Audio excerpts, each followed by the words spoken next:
Kalau amin positif.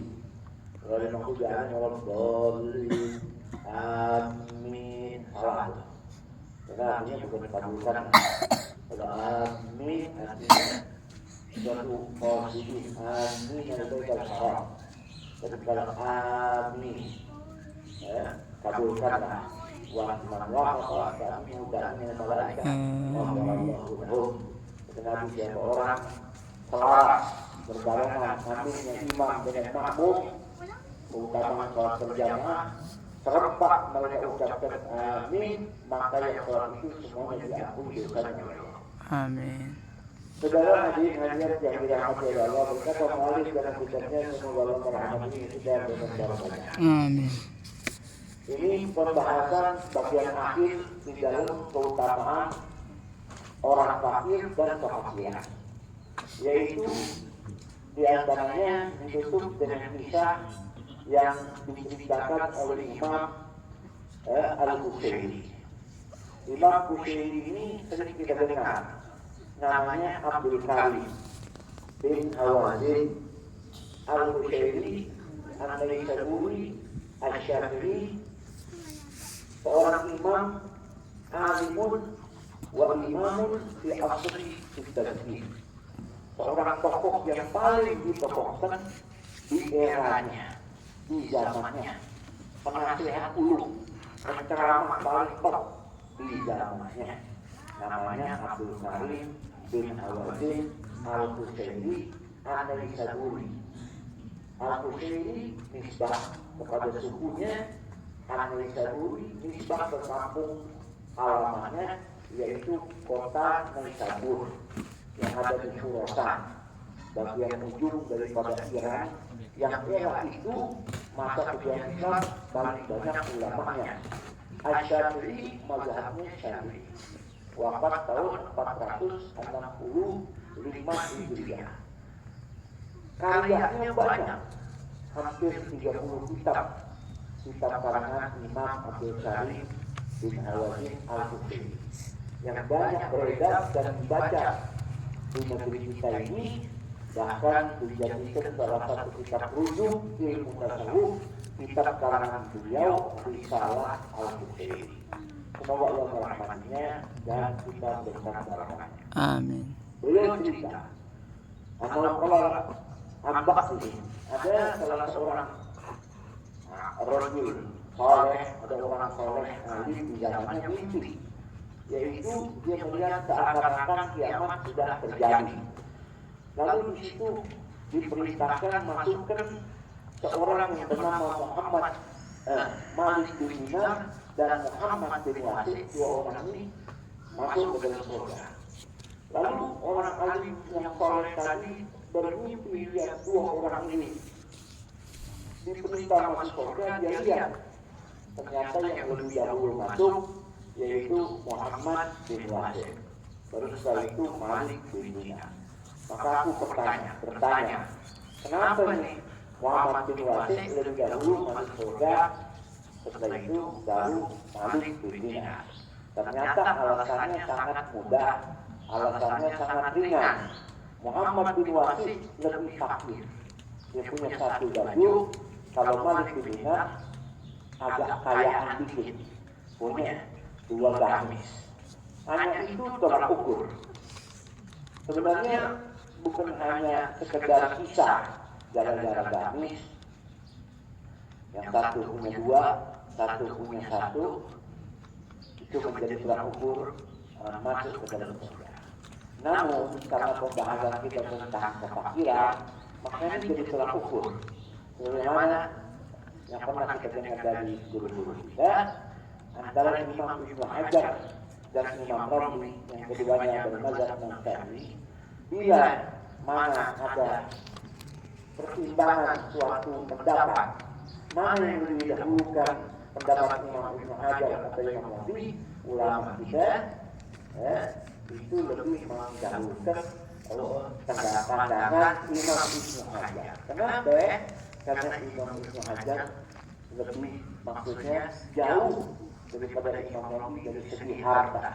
Imam Ibnu Hajar orang nggak punya, sementara Imam Rabi orang kaya.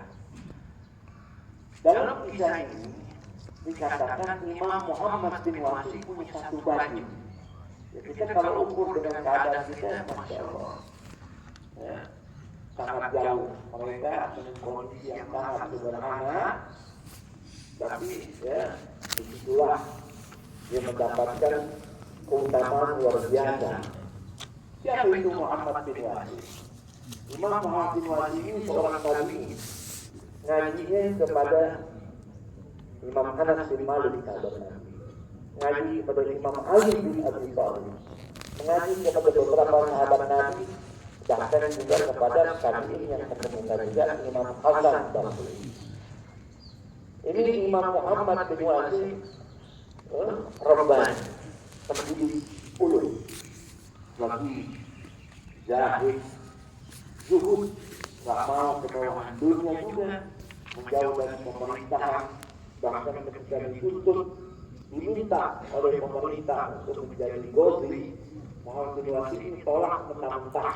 Maaf, saya tidak tertarik jadi mufti, tidak tertarik menghadiri menjawab undangan untuk menjadi hakim. Di zaman itu nama saat dapat beratur sampai istrinya marah. Laka beliau wa anta muhtaj. Kenapa ditolak? Orang pada iya dipanggil pemerintah menjadi menteri. Kok ente nggak mau? Ente butuh, ente punya keluarga, kita butuh makan. Apa jawaban Muhammad bin Wasil ini? Madukti turini asbiru alal khamri wal baghr fala tarma'i fi hadha ini. Selagi kamu masih lihat saya ini sabar makan hanya dengan sayur-sayuran sederhana dengan cuka, kamu lihat saya sabar bertahan hidup seperti ini, maka jangan harap saya jadi menteri. Ini Muhammad bin Wasil. Wali sampai orang-orang di zamannya berkata jika wajah itu kalau lebih kuat dari Muhammad bin Wasil. Kita punya hati yang lagi merasa sempit. Kita punya hati kalau lagi merasa gak enak, malas-malasan ibadah, gak pengen ngaji, gak pengen sholat, maka buru-buru kita lihat mukanya Muhammad bin Wasil. Kalau dia lihat ini Muhammad bin Wasil, pulang kembali semangat ibadah. Jika wajah seperti kalbu naswah, nadartu Muhammad bin Wasil. Surah orang begitu, memang memandang wajah awliya itu punya nilai sendiri. An-nazar ila wajhil salih ibadah, memandang wajahnya orang soleh itu ibadah, ya dikatakan. Wan-nazar ila al-muhtajin kurisul hidayah, memandang orang-orang yang mendapatkan petunjuk menjadi kita ini panggilan untuk mendapatkan hidayah. An-nazar ila wajhil salih itu salah. Kemudian memandang wajah orang soleh menyebabkan kecipratan kesolehannya. Suhbatul awliya hidayah, berteman dengan para wali itu hidayah dari Allah. Wilayah itu salah satu bentuk wali. Itu bisa dekat sama wali. Itu ciri-ciri yang kita seorang mendapatkan wali. Ainun ra'at, ainani ra'at, khair wara,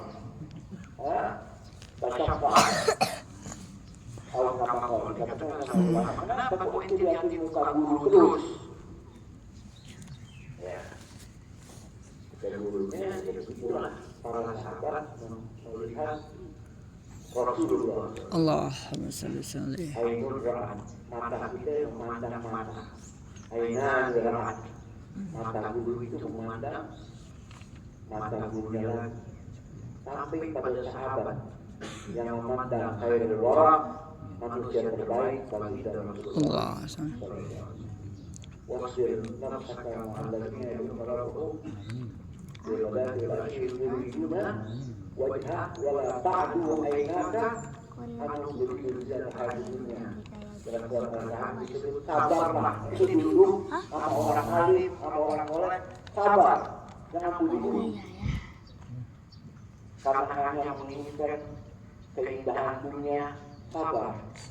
Kalau duduk bersama kelompok yang mereka pagi sore berzikir kepada Allah, memanggil nama Allah, wala ta'du ainaka anhu, mata ini jangan belok melihat dunia. Firman Allah, wala ta'du ainaka anhu, tujuhnya hadisnya. Baik, ini Muhammad bin Wahdi, orang lihat mukanya jadi sopan.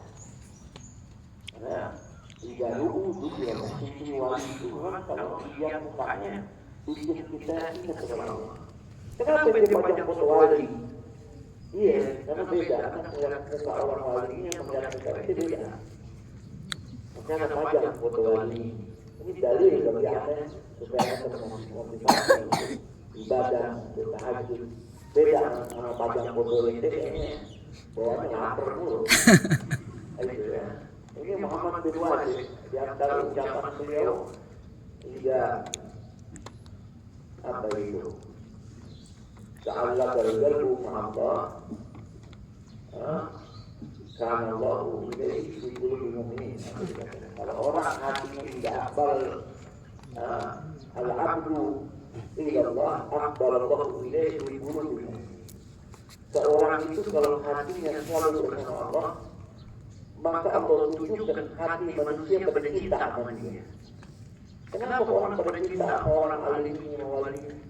Itu udah Allah bisa, karena orang alim itu hatinya cinta sama Allah. Ini Muhammad bin Wahdi, orang tadi Muhammad 129 Hijriah.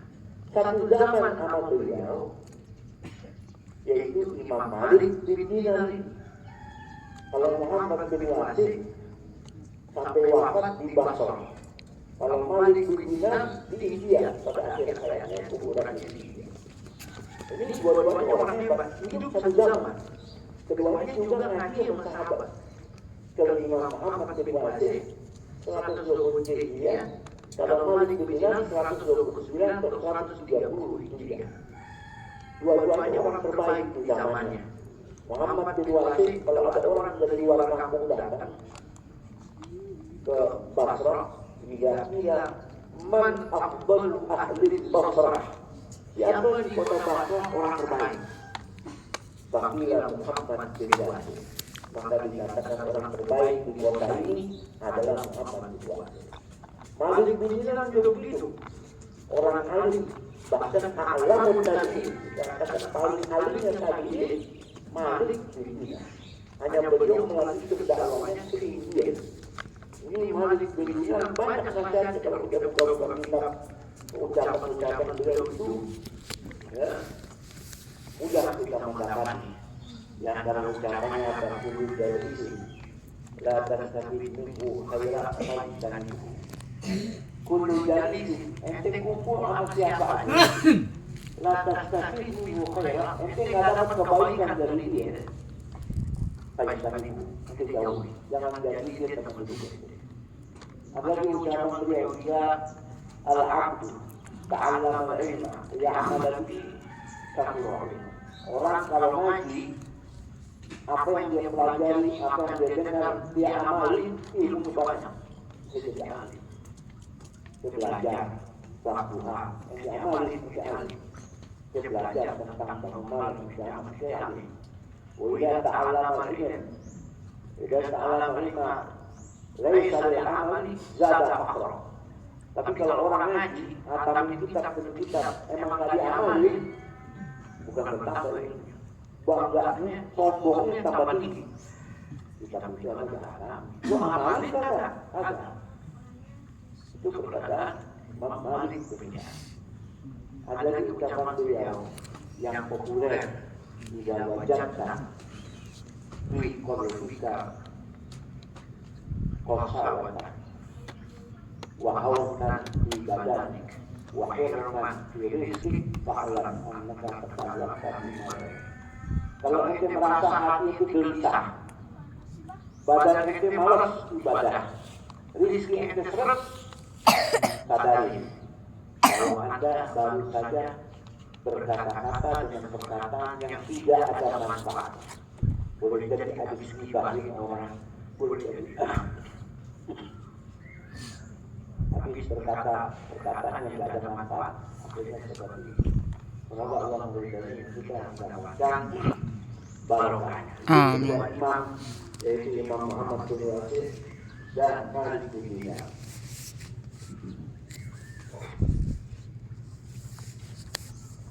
Lalu kemudian ini cerita yang terakhir dari bab